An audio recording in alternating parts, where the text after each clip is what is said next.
Assalamualaikum warahmatullahi wabarakatuh. Perkenalkan, nama saya Anissa. Saya dari Prodi PG PAUD. Di sini saya akan menjelaskan tentang geopolitik Indonesia atau wawasan Nusantara. Dengan mata kuliah PPKN, dosen pengampu Bu Fitrah Mulyanti, SPD MM. Geopolitik. Geopolitik berasal dari dua kata geo dan politik. Maka pengertian politik tidak terlepas dari pembahasan mengenai masalah geografi dan politik. Geopolitik adalah suatu studi yang membahas masalah-masalah geografis, sejarah, dan ilmu sosial dengan menuju kepada politik internasional.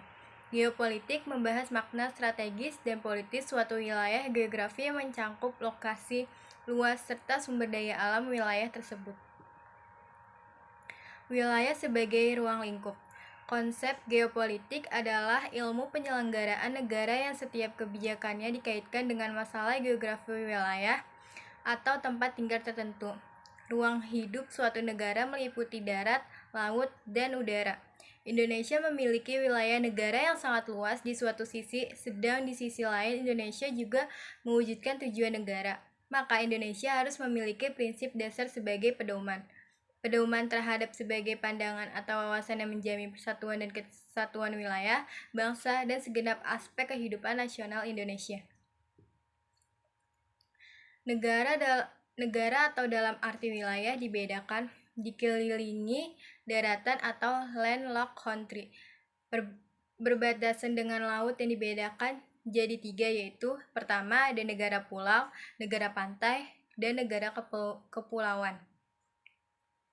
Wilayah sebagai ruang hidup. Geopolitik Indonesia dinamakan wawasan Nusantara dengan alasan pertama, negara kesatuan Republik Indonesia adalah negara kepulauan. Yang kedua, berada di antara dua benua, Asia dan Australia, dan dua lautan Nusantara, Lautan India dan Lautan Pasifik. Sehingga tepatlah bila dinamakan Nusantara atau Nusa di antara air. Yang ketiga, keunikan lainnya adalah bahwa wilayah Nusantara berada di garis khatulistiwa dan dilewati oleh geostationary satellite orbit atau GSO. Wawasan Nusantara sebagai pandangan politik bangsa. Latar belakang muncul konsep wawasan Nusantara yaitu karakteristik wilayah Nusantara sebagai suatu wilayah yang berasaskan negara kepulauan. Konsep negara kepulauan pada awalnya dianggap asing oleh kebanyakan negara di dunia. Namun, melalui usaha yang gigih dan konsisten, akhirnya konsepsi negara kepulauan diakui oleh banyak negara dalam konvensi hukum laut internasional sebagai bagian ciri khas tersendiri dari pertama, yurisdiksi suatu negara, yang kedua, laut teritorial, yang ketiga, perairan pedalaman, dan yang keempat, dan landasan kontinen. Yurisdiksi suatu wilayah. Yurisdiksi adalah kekuasaan atau kompetensi hukum negara terhadap orang, benda, atau peristiwa atau hukum. Yurisdiksi negara tidak dapat dipisahkan dari asas kedaulatan negara, konsekuensi logis dari asas kedaulatan negara, karena negara memiliki kedaulatan atau kekuasaan tertinggi dalam batas-batas teritorialnya. Pengertian yurisdiksi negara jauh lebih luas daripada pengertian kedaulatan negara, sebagai tidak hanya terbatas pada apa yang dinamakan yurisdiksi teritorial sebagai konsekuensi adanya kedaulatan teritorial, akan tetapi juga mencakup yurisdiksi negara yang bukan yurisdiksi teritorial yang eksistensinya bersumber dari hukum internasional, seperti yurisdiksi negara pada jalur tambahan, landas kontinen, laut bebas, ruang angkasa, dan sebagainya.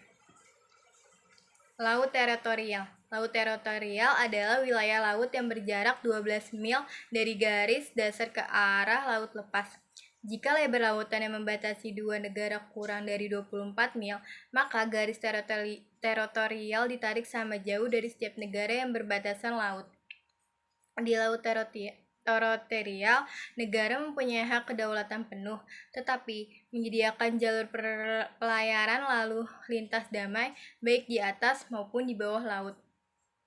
Negara lain dapat berlayar di wilayah laut teritorial atas izin dari pemerintah Indonesia. Landasan kontinen.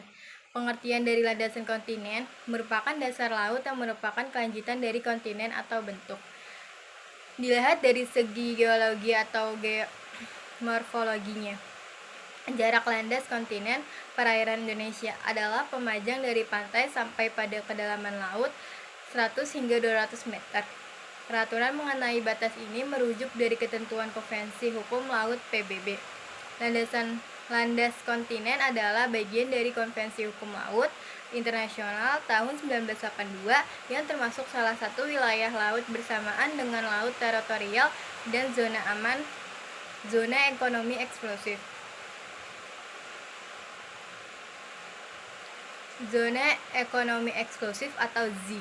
Zona ekonomi eksklusif atau Z adalah zona yang luasnya 200 mil laut dari garis dasar pantai, yang mana dalam zona tersebut sebuah negara pantai mempunyai hak atas kekayaan di dalamnya dan berhak menggunakan kebijakan hukumnya, kebebasan bernavigasi, terbang di atasnya, ataupun melakukan penanaman kabel dan pipa.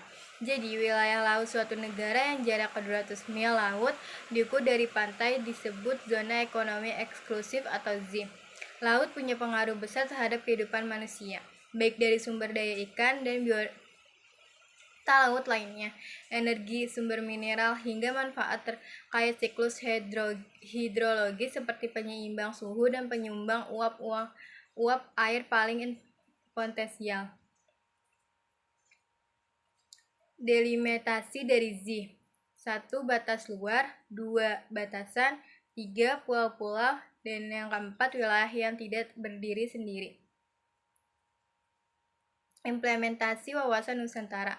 Yang pertama ada wawasan Nusantara sebagai pancaran falsafah Pancasila, yang kedua wawasan Nusantara dalam pembangunan nasional, yang ketiga wawasan Nusantara dalam kehidupan sosial, dan yang keempat wawasan Nusantara dalam kehidupan pertahanan dan keamanan. Contoh konkret implementasi wawasan Nusantara yaitu bidang ideologi, bidang ekonomi, bidang politik, bidang sosial budaya, dan bidang pertahanan keamanan. Sekian presentasi dari saya, kurang lebihnya mohon maaf. Wabillahi taufiq wal hidayah. Assalamualaikum warahmatullahi wabarakatuh.